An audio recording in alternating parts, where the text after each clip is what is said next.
Hello everyone, welcome to your channel career ladder. आज की इस वीडियो में हम आपके लिए लेकर आए हैं एक इंटरेस्टिंग स्टोरी जिसको हम हिंदी से इंग्लिश में ट्रांसलेट करना सीखेंगे बहुत ही आसान तरीके से। तो चलिए स्टार्ट करते हैं। आज हमारी स्टोरी का टाइटल है द लॉयल बर्ड। एक बार एक किसान ने घायल चिड़िया को बचाया और उसकी देखभाल की। देखिए सेंटेंस में दो पार्ट है यहाँ पर।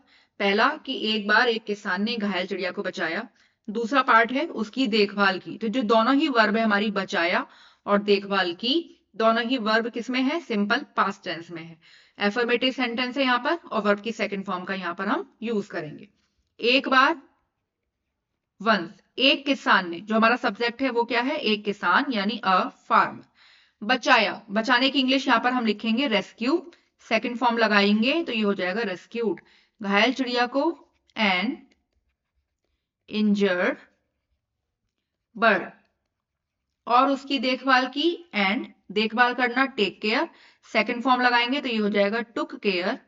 उसकी देखभाल की, ऑफ इट। केयर के बाद हमेशा ऑफ का यूज होता है। Once a farmer rescued an injured bird and took care of it. चिड़िया ठीक हो गई और उड़ गई, लेकिन वह किसान को धन्यवाद देने के लिए रोज उसके खेत पर आती थी। देखिए काफी लंबा सेंटेंस है, थोड़ा थोड़ा पार्ट करके इसको ट्रांसलेट करेंगे। चिड़िया ठीक हो गई और उड़ गई। देखिए यहाँ पर ठीक होना और उड़ जाना दोनों ही जो वर्ब है हमारी पास्ट टेंस में है यहाँ पर, तो यानी सिंपल पास्ट टेंस होता है यहाँ भी। चिड़िया ठीक हो गई, द बर्ड। ठीक होने के लिए हम यहाँ पर दो वर्ड यूज कर सकते हैं। पहला तो रिकवर, पास्ट टेंस में यूज करेंगे तो हो जाएगा रिकवर्ड, या उसके चोट लग गई थी इसलिए हील्ड वर्ड का भी हम यूज कर सकते हैं। द बर्ड रिकवर्ड या द बर्ड हील्ड। और उड़ गई, and flew away. Flew away past tense में यूज किया गया है। लेकिन वह किसान को धन्यवाद देने के लिए रोज उसके खेत पर आती थी।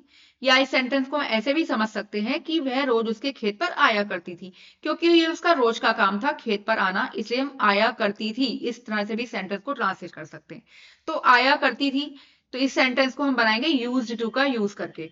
लेकिन, बट, वह, इट खेत पर आती थी, यूज्ड टू कम, या आया करती थी। यूज्ड टू कम कहाँ आती थी? खेत पर। किसके खेत पर? किसान के खेत पर। तो use to come to the farmer's farm. ठीक है, रोज आती थी, एवरीडे।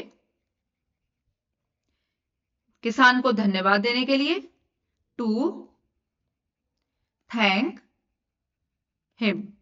अब पूरा सेंटेंस देखते हैं। चिड़िया ठीक हो गई और उड़ गई, the bird recovered, the bird healed and flew away. लेकिन वह किसान को धन्यवाद देने के लिए रोज उसके खेत पर आती थी, but it used to come to the farmer's farm everyday to thank him. एक दिन किसान के खेत में टिड्डियों का झुंड आया। आया सिंपल पास्ट में है यहां भी। एक दिन, वन डे। कौन आया? टिड्डियों का झुंड। झुंड की इंग्लिश होती है स्वार्म। किसके झुंड की? टिड्डियों के झुंड की। अ ये कलेक्टिव नाउन है। स्वार्म ऑफ, टिड्डियों को इंग्लिश में कहते हैं लोकस्ट। आया वर्ब लगाएंगे केम पास्ट टेंस में, किसान के खेत में। केम टू द, किसान का खेत, farmer's farm. One day a swarm of locust came to the farmer's farm. चिड़िया ने अपने दोस्तों की मदद से सभी टिड्डियों को भगा दिया। भगा दिया सिंपल पास्ट है। चिड़िया ने, सब्जेक्ट क्या है? चिड़िया ने, the bird.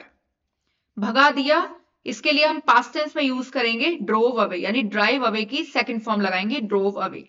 The bird drove away. किसको भगा दिया? सभी टिड्डियों को। Drove away all the locust, अपने दोस्तों की मदद से, विद द हेल्प ऑफ, अपने दोस्तों की मदद से, इट्स फ्रेंड्स।